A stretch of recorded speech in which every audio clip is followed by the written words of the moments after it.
Kısacası bu yapılanmalar planlarını kısa vadeli değil, 100 yıl gibi bir süreye yayarak yapıyorlar. Sonuçta kendilerinden sonra düzeni devam ettirmeliler ki asıl amaçlarına ulaşsınlar.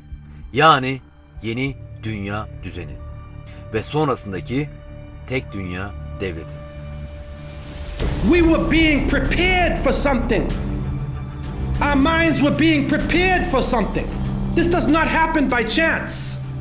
And we, the innocent people, trying to look at the world and trying to understand what is going on, we see everything is moving toward one world state. I think a new world order is emerging, and with it the foundations of a new and progressive era of international cooperation. And it's a phrase that I often use myself, that we needed a new world order. There is a chance for the President of the United States to use this disaster to carry out what his father, a phrase his father used, I think, only once, and hasn't been used since, and that is a new world order. So that the problem of the Bush presidency will be the emergence of a new international order. Within the next 4 years, we will see the emergence of a new international order. The beginning of a new international order. The pieces are in flux. Soon they will settle again. Before they do, let us reorder this world around us. I think its task will be to develop an overall strategy for America in this period when really a new world order can be created. It's a great opportunity. It isn't just a crisis. It's about the future of Europe and a new world order. There's a need for a new world order, but it has different characteristics in different parts of the world. But today, with Asia already outproducing Europe, India and China are clearly becoming part of our new order. We are now facing a common challenge. And the challenge is how to build a world order for the first time in history on a global basis. So, in conclusion, ladies and gentlemen, a new world is emerging. It is a new world order with significantly different and radically new challenges. The affirmative task we have now is to actually create a new world order. Good evening, everybody. President Obama and British Prime Minister Gordon today calling for a new world order to tackle our global economic crisis. And the president outlined his vision of a new world order in which the US would participate fully. We've got to give them a stake in creating the kind of world order that I think all of us would like to see.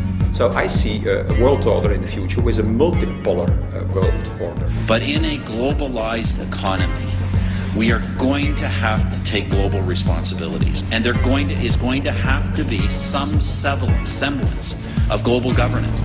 Never before has a new world order had to be assembled from so many different perceptions, or on so global a scale. Nor has any previous order had to combine the attributes of the historic balance of power system with global democratic opinion and the exploding technology of the contemporary period. And I strongly believe India will be a central actor in the new world order. There also exists an extraordinary opportunity to form for the first time in history a truly global society.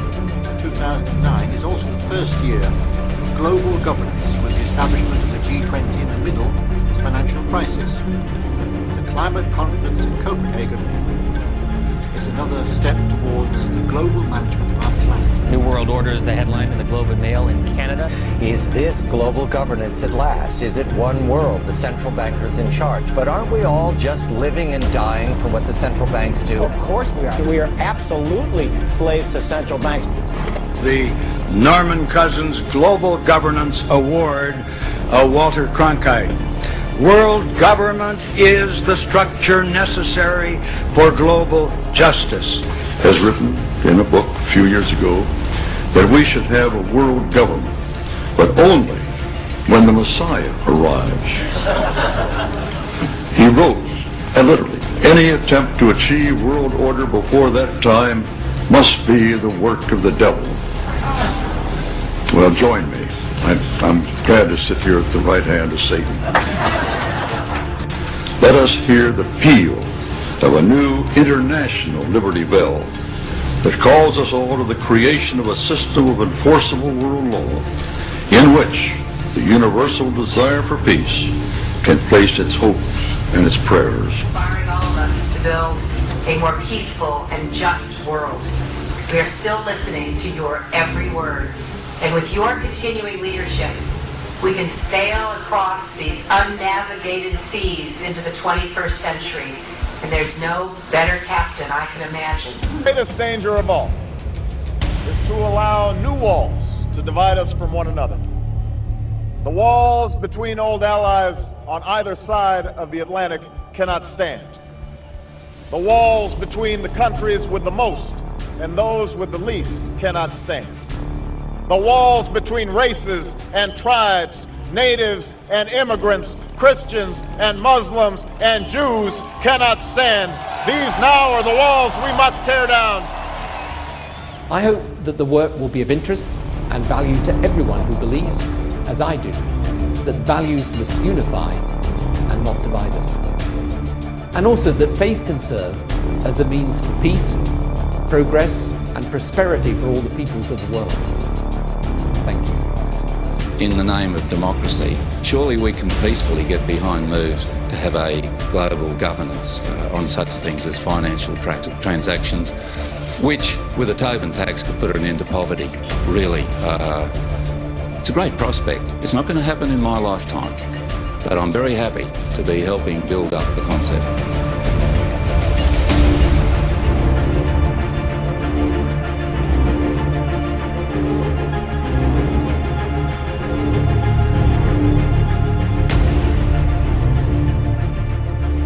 What about the individuals who refuse to have this number implantation?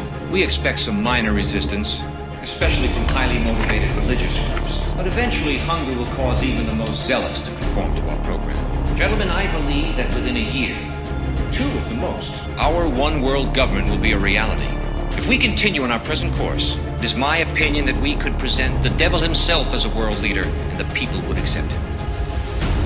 Şimdi burada anlamamız gereken husus şu. Birincisi, adamların bir iddiası var. Diyorlar ki biz dünyanın bu şekilde bulunmasına karşıyız.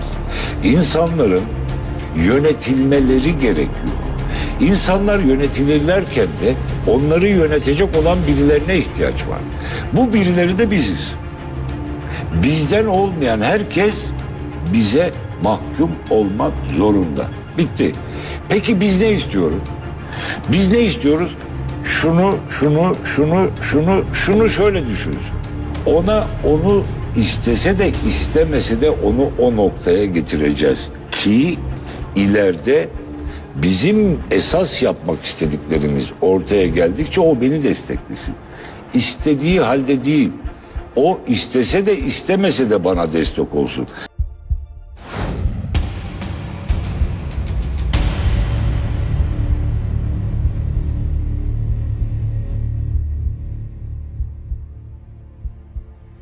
Blackstone sorar. Peki ne zamandan itibaren planlarını devreye koydular? Z konuşmaya devam eder. Aslında ilk büyük küresel çapta sayılacak plan 18. yüzyıl sonlarında devreye konuldu.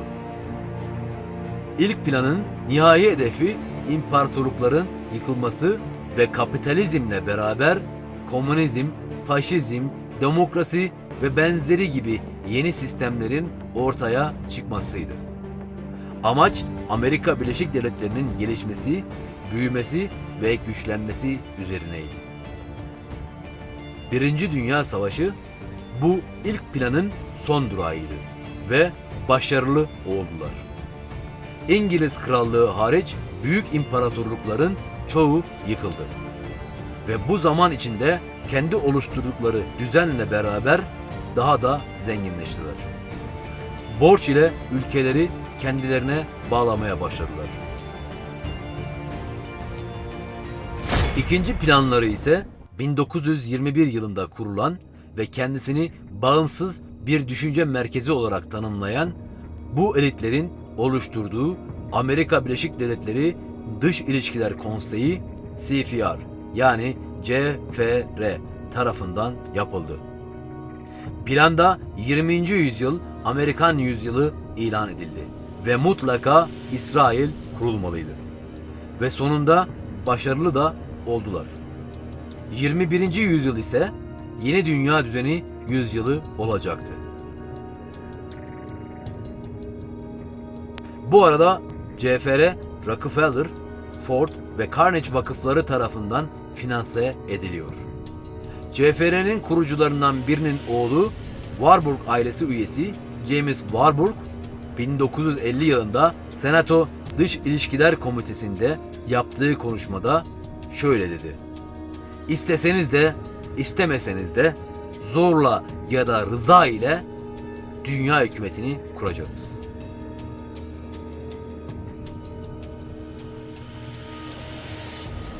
A special televised meeting of the New York-based Council on Foreign Relations provides a window to the real story. The speaker, Vice President Dick Cheney, takes a question from David Rockefeller. Vice President, I just enjoyed so much your whole speech, but I was particularly pleased that you gave such a strong endorsement for the free trade agreement for all the Americas, subject that has been of great concern to me for many years, and particularly recently, and I think it's absolutely essential for the strength of our economy. Rockefeller's role in the drive for an FTAA was a lot more central than he portrays. Rockefeller cultivated Latin American leaders who could be counted on to support such a proposal. Both the 1994 Miami Summit and the FTAA proposal were conceived and nurtured by a Rockefeller-created network. Prominent among the organizations sponsoring the Miami event were the Council of the Americas, founder and honorary chairman David Rockefeller, the Americas Society, chairman David Rockefeller, the Forum of the Americas, founder David Rockefeller, the Institute for International Economics, financial backer and board member David Rockefeller, the Trilateral Commission, founder and honorary chairman David Rockefeller. Rockefeller's influence also extends to the current administration. He was chairman emeritus of the CFR when Vice President Dick Cheney once served as a director, a relationship that Cheney concealed during his congressional career. It's good to be back at the Council on Foreign Relations. As Pete mentioned, I've been a member for a long time and was actually a director for some period of time. I never mentioned that when I was campaigning for re-election back home in Wyoming. Z konuşmaya devam eder. 1921'de yapılan plan içinde Hitler'in yükselişi, İkinci Dünya Savaşı, Pearl Harbor saldırısı, Japonya'ya atılan atom bombası, İsrail'in kurulması, Soğuk Savaş ve hatta 2001 yılında yaşanan İkiz Kule olayları da vardı. Evet, bu anlattıklarımı dinleyen birçok kişi saçmaladığımı düşünecek. Ama öyle değil. Niye mi? Şöyle ispat edebilirim. New York şehrinde ilk gökdelenlerin yapımları 1800'lerin sonlarıdır. 1920'lere geldiğimizde 200 metreden yüksek Metropolitan ve Woolworth binaları yapılmıştı. Birçok gökdelenin yatırımlarını Morganlar ve Rockefeller'lar karşılıyordu. Zaten Manhattan adasının yarısı onlarındı. 1967'de İkiz Kulelerin açılışından 6 yıl önce bir dergide David Rockefeller açık açık saatinde 9:11 pozuyla karşımıza çıktı.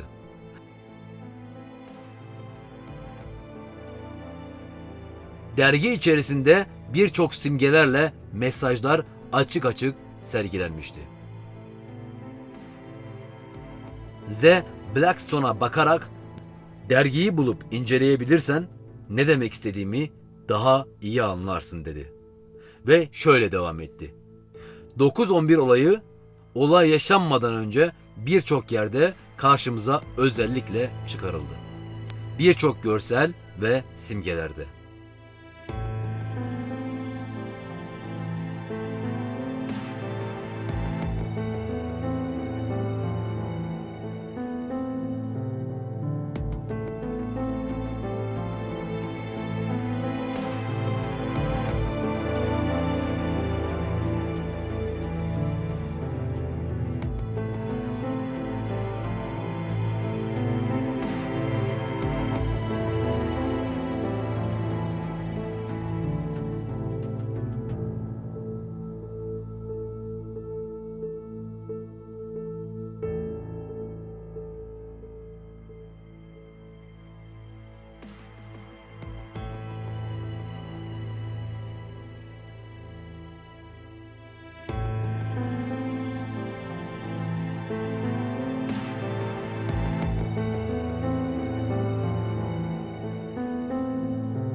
Tıpkı bugün Times ve The Economist gibi yayınların yaptığı gibi.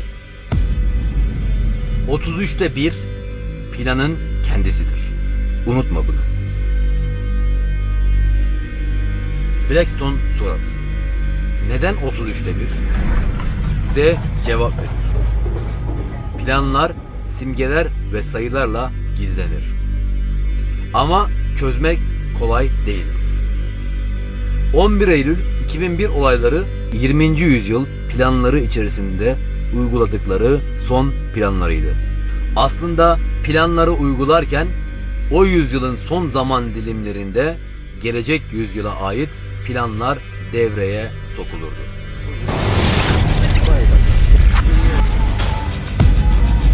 At the expense of human life and the future of the planet. Driven not only by corporate greed, but a darker objective. The takeover of America. And then the world itself, by any means necessary, however violent, or cruel, or efficient. By severe drought, brought on by weather wars, conducted secretly using aerial contaminants and high-altitude electromagnetic waves. In a state of perpetual war. To create problem, reaction, solution scenarios to distract, enrage, and enslave American citizens at home. With tools like the Patriot Act and the National Defense Authorization Act, which abridge the Constitution in the name of national security. The militarization of police forces in cities across the U.S., the building of prison camps by the Federal Emergency Management Agency with no stated purpose. The corporate takeover of food and agriculture, pharmaceuticals and healthcare, even the military in clandestine agendas to fatten, dull, sicken, and control a populace already consumed by consumerism. And I encourage you all to go shopping more. A government that taps your phone, collects your data, and monitors your whereabouts with impunity. A government preparing to use that data against you when it strikes. And the final takeover begins. The takeover of America. By a well-oiled and well-armed multinational group of elites that will cull, kill, and subjugate. Happening as we sit here. It's happening all around us. The other shoe waiting to drop. It'll probably start on a Friday. The banks will announce a security action necessitating their computers to go offline all weekend. Digital money will disappear. They can just steal your money? Followed by the detonation of strategic electromagnetic pulse bombs to knock out major grids. What will seem like an attack on America by terrorists or Russia. Or a simulated alien invasion, using alien replica vehicles that exist and are already in use. An alien invasion of the U.S. The Russians tried it in 47.